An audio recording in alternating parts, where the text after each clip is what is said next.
In this video, we'll do a fairly comprehensive review of the assembly process. So if you're new to RC model assembly, you'll be completely successful in getting the Sky Trainer ready to fly. I also need to thank the folks at Bitco Hobby for providing this model for the review. The current version of the Sky Trainer has a couple of upgrades from earlier versions. First, it comes with a Skylord 30 amp ESC and XT60 connectors. Previous versions came with the red 4mm banana plug connectors. Next, the current version comes with the flaps pre-installed with servos and control horns already connected. Last, if you get the safe ready to fly or bind and play version of the model, it will include a Detrum MSR66 Sport receiver that includes built-in stabilization functions. You're looking at the plug-and-play version, but I'll be using an MSR66A receiver and Gavin 6C computer radio, so this will look a lot like the safe ready to fly package with the optional computer radio. I've got a separate video on programming the Gavin 6C here on the RCPlaneviews.com channel, so be sure to take a look at that. I hope you'll click the thumbs up button if you find this video helpful and subscribe to the channel and hit the bell icon to be notified when I post new videos. Let's start by taking a look at what comes in the box. So here are all the parts and pieces that I've gotten out of the box. You can see the wings and the fuselage there on the stand, landing gear and the front nose gear that goes in the socket in the nose, the empennage, support struts, some wiring pieces, and a couple of small plastic bags with a variety of screws and nuts and bolts and so forth, along with a screwdriver and a couple of tubes of glue. It comes with two propellers. There's a small spar to go between the two halves of the main wing, and otherwise it looks like it's going to go together pretty quickly. The first step is going to be putting on the decals, and so that's where I'm going to start. Now, one of the first things I'm going to do in assembling the Sky Trainer is to put on the decals. They're easier to do when the pieces are apart, and so it's just a good time to do that. Now, in doing that, what I like to do is I cut all the decals apart, and then I lay them down on the table here and have their numbers nearby. And then I make use of the box cover art and the diagram in the instructions to make sure that I have the decals in the right place. Now, one of the things that drives me nuts is when I make a mistake on the decals. And so I go very slowly, and I've gone through most of the decals. I'm going to demonstrate how I do that with this last decal for you here. But I've spent over an hour on putting the decals on. Dynam decals are nice, strong vinyl. The decals are bright and vibrant, and the one problem with them is that they're really sticky, and so when you put them down, they're going to stay. And so you want to work very hard at making sure you put them in the right place the first time.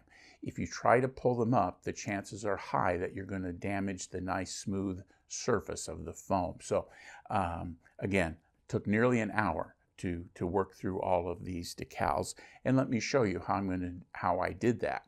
This technique works with big decals, it works with little decals, and what it does is it maximizes the opportunity to keep the adhesive covered until just a second before it goes onto the foam. By pulling off the backer paper here on these decals, you run the risk of the decal folding over on itself, and if you stick the two sticky sides together, you're not going to get them apart without ruining the decal. So thus this technique. Now I've looked at where I want to put the decal, I've looked at the box art, and since I have one of them here on the other side, I put just a small fingernail kind of dent right here, which represents the top of the decal, so that I can match the top, so if they were to be looked at from side to side, they would be symmetrical. Now what I'm going to do then is I've cut the paper fairly close to the decal. I've pulled off the little edging because these decals are cut from Dynam, so it's just the decal on the paper.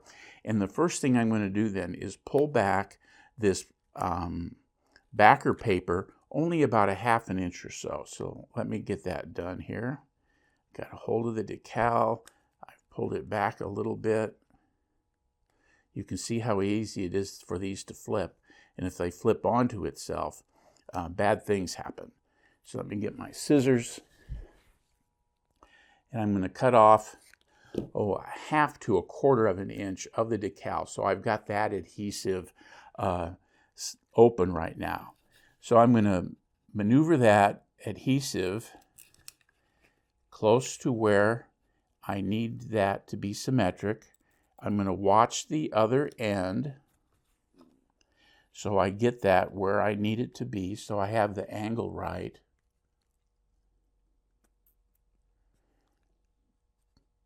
Just like that. And then I'm going to run my thumb over this, the sticky part.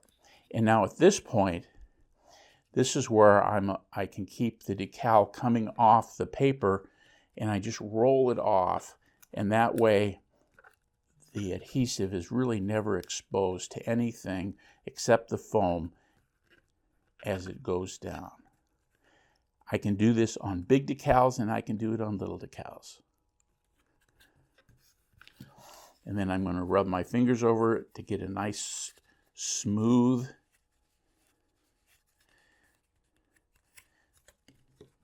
surface, and now I've got the decal done. Now the next thing I'm going to do is I'm going to use a hobby knife, and I'm going to make a slit right here to cut the decal over the hinge line, and then I'm just going to use the butt of a paintbrush to push those down in there. So let me show you what that looks like when it's done. So here you can see I've got the decals kind of smushed down into the hinge line there. I don't want that over the top because it'll add extra friction for the servo. So that looks pretty good. And so that's what I've been doing for the last hour or so, and it's turned out really nice. So that's the decals. So the first step in the instructions is to put on the nose gear. Now the nose gear comes with a steering arm that I've got here. I'll talk about that in just a second. And then a little metal collet here that I'm going to use inside the airplane to cinch it down so that it doesn't come out when it gets airborne. So what I've done is I've taken the steering wire, loosened the end of it out of the little mini connector on the servo, and then mounted the steering arm so it's easier to deal with as opposed to trying to bend the wire inside there. And so I've got that done. It fits on a little sleeve. So what we're going to do now is just drop the nose gear through that. So we'll put that on, mount it on the sleeve. Got it nice there. And then we're going to slide it in and mount it in that little hole that fits right there and push it down. So now we've got it in. When I move that wire from the servo, the nose gear turns. And the next thing I'm going to do is flip it all over and mount this little collet. And I'm going to use a little drop of thread locker on the grub screw to make sure that it doesn't come apart. So that's what I'm going to do now. So the next step in the instructions after we've got the nose cone on is to mount the landing gear. Now there are a lot of different size screws in this kit, so I'd recommend having a ruler with you so that you know you're using the right size. This is a 2.5 millimeter by 8 millimeter screw, and so it's not very big, so we want to get it in the right place.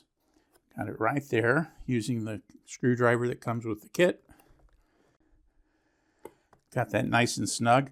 You're screwing into plastic, so don't go crazy going in there, but you do want to make it nice and snug. So we've got the other one coming in right now. That one's nice and snug as well. And then the next step is to put this foam piece back where you took it off. So I had pried that out. It's kind of tight, but it just comes out gently.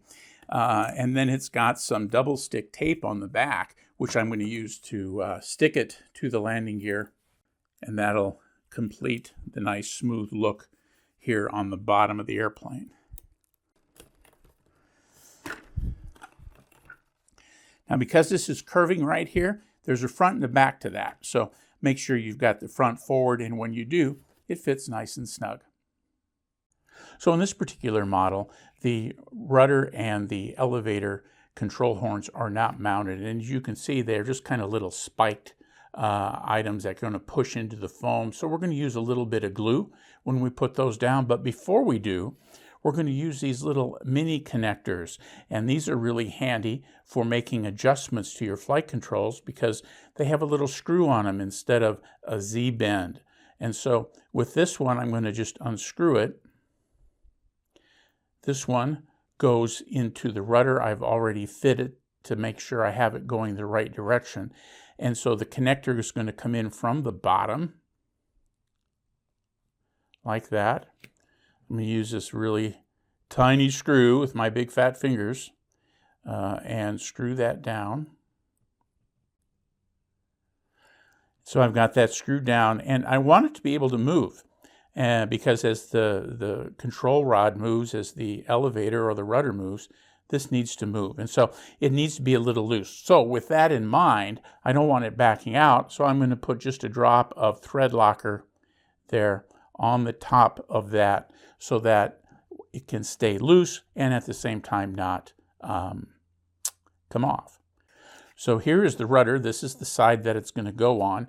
And then these little plugs here are just going to shove down there into the foam. So what I'm going to do is I'm going to take a little bit of the glue that came with the kit. I've used the lid to puncture the aluminum there at the top. And I'm just going to put a little drop in each of those holes so that there's glue on the spikes and just a little hint of glue there in that depression. And so when I put this in, I want to make sure that the straight part of this arm is there pointing toward the hinge line. So I want it as close to the hinge line as I can get it. And since all the holes are molded in, this is what it's going to look like. So I'm just going to take that, I'm going to push it in. I can feel it coming through the bottom here of the other side. And then I'm just going to set it aside and let it dry. And so now I'm going to take a minute and do the same thing on the elevators, and then we'll be ready to put the rest of the empennage together. So you can see that this part of the empennage, the vertical stabilizer, has an LED light on it. And so it's got a light wire. And so what I'm going to do is I'm going to put the light wire through this hole here toward the front of that connection. Just feed the wire in there to get it into the fuselage where I'll be able to reach it and pull it through. So with the wire pulled through, I'm just going to kind of set that in there, and then I'm going to go back, get my horizontal stabilizer, mount that in the little square nub that is on the bottom of the vertical stabilizer. And then now you can see that I've got this all assembled. And what I'm going to do now then is flip it over and screw in from the bottom using a couple of 2.5 millimeter by 20 millimeter screws. And so we'll get those screwed down and nice and tight. Okay, so you can see here it's time to put the wing halves together. And I've got the wires that have come out through the inside root of the wing taped down so that they're out of the way, so they're not in the, going to get glued in or hold the wing apart. And then I've got surfaces here along the front, and then on the other side, similarly, that I'm going to put the glue. So I'm going to use the kit glue, and then I'm also going to put a little bit of glue here on the spar when I insert that. So let's get the glue out and do that gluing. We'll start with this side, and this is contact cement. So that means you're going to put glue on both sides of the wing. You can be fairly generous with it. This Dynam glue is pretty good. I know I've used it on models that are probably 6 or 8 years old, and they're still just as strong as the day I glued them together. If you have some favorite third-party glue, feel free to use that. It's likely contact cement as well, and so I'll talk about that here in just a second when I get the glue on this other side.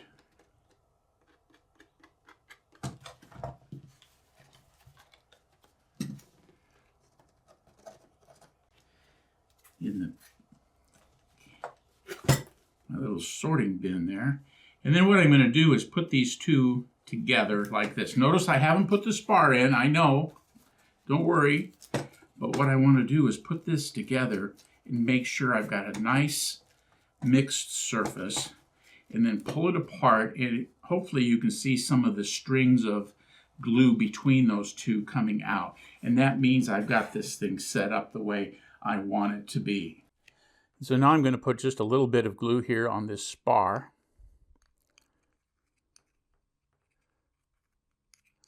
I don't want that to come out. And then now I'm going to slide the spar into the slot.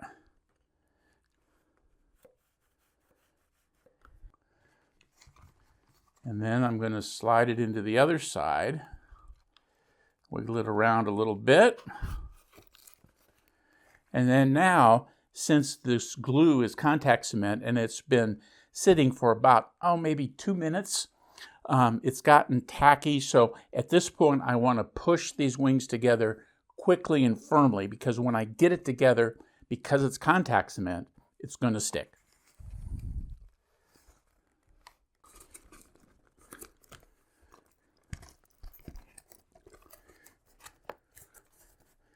And I've got it all together. So it's a nice seal on the top. The wings are straight.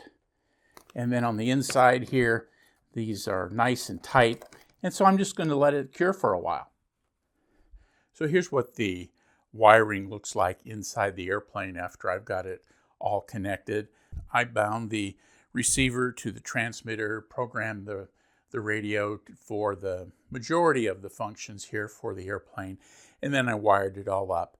There are Y connects going to the ailerons and to the flaps. I've got them here. I labeled them with a little paint pen so that I know what's happening. You also see here is the controller for the lighting. For the lighting, I chose to put flashing lights on the strobes, on the red on the top, and then I used the solid side on the wingtips, which are a little out of the frame right now, but I've got a red and green on the wingtips that are solid. After getting all of the controls plugged into the receiver, at that point I took the receiver, used the double-sided tape that comes with it, and mounted it to as close as I could here to the center line, which in this case was right on the center line, with this little icon of the airplane facing forward so that the gyros will all respond properly. Now you can see the little green LED there. That means that the gyro is off. I'm using the only 3-position switch on this Gavin 6C radio because I want to use 3 of the 4 possible alternatives here for my gyro. So this is off. I always like to be able to turn it completely off in case things kind of go off the rails. Here it changes to blue, which means it's in the basic stabilization mode, which is what I like to use if it's a little bumpy or windy out there. And then here is the auto recovery mode, and it will make inputs to the airplane to return it to level flight, assuming that there is enough altitude for that maneuver to occur. You may have noticed in an earlier video shots that the ESC was in here, and I decided I wanted to put that under the motor mount and underneath the front cowling. That's where the instructions showed it, and so it was pretty easy to pull the motor leads off the ESC, pop it in there, and so that's the wiring. One other thing to point out is I plugged the flaps into channel 5, which is the gear, since this has got fixed gear. And then I used the servo endpoint adjustments to move the flaps so that the servo isn't buzzing. And then because at full flaps, it was really far down, further than I wanted. And so I brought the endpoint adjustment on the flap down switch position to about 60%, which gives me, I think, a little bit more realistic amount of flaps for this kind of airplane. So all of that can be done with the Dynam C182. So that's what the inside of the airplane is going to look like. Okay, we're coming close to the end of the assembly here. Only thing we have left to do now is to put on the wing struts and attach the wing to the fuselage. So we'll start here with these 2.5 by 20 millimeter screws. Get them down here and get them screwed in. So with those are done, here are the wing support struts. I'll turn the airplane over and get those in, and then we'll have pretty much everything done except for gluing in the little antennas on right here and putting on the propeller. Okay, to get the propeller on, I've taken off a couple of washers and the little nut, and you'll notice that on the back of the propeller plate is a little hexagonal socket. So what I'm going to do is I'm going to put that on here and fit it over that nut. And then you've also got that same hexagon on this side as you do with the propeller. And so we can just fit that on like that. And then now what we're going to do is put the washers on. I think one of it's going to be enough, so I can get enough grip with this little nylon lock nut. And we're just going to tighten that up. And we're going to dry fit the cone, and it should just fit right over, and it does. So at this point, what I'm going to do is just tighten up that little nut and then use the screws that are in these little holes to screw into the back plate of the propeller. And so we've got two antennas that go just right in here. And that's about the end of what we have to do for the assembly. I'm going to take a little of the kit glue, put it in there, put some down in that slot. I'm also going to put a little on the antenna itself. And I'm going to use that same glue technique of pushing it down in there, smushing it around so it's got a nice even coverage. Then I'm going to take it out and let it air dry for, a minute or so. Do the same thing to this other one. So it's been about a minute for this first one, so I'm going to push that down in there. I can feel that it's nice and tacky as it touches the foam. And we'll do the same thing to this one here. And again, it's nice and tacky. I can feel it as I push it on. So now we've got all of the assembly done, and the only thing I have left to do is to mount the battery and to check the center of gravity before we take it out to fly. And now for a few closing comments. I really like the fit and finish of the foam parts. The primary sides were very smooth and the mold vents seemed pretty subtle. I also liked that each control rod had a mini connector on one side or the other. This made making fine alignment adjustments super easy. The kit included an LED light controller that made hooking up the nav lights and beacons just a snap. There are more LEDs on the plane than sockets on the controller, so you'll have some choices as to which one you want to eliminate. When paired with the Gavin 6C radio, I used switch SB, the only 3-position switch, for the stabilization system. Assign the SB switch using the mode entry in the menu, and then all 3 positions will display when programming the stabilizer. With the MSA 66A mounted between the rudder and elevator servos, the gyro setting LED is easy to see through the front windshield. All in all, this model went together pretty easily. With this video, a beginner should be able to get things assembled without any issues. If you found this video helpful, please click the thumbs up button and subscribe to the RC Planeviews channel. Click the bell icon to be notified when I post new videos. Thanks for watching.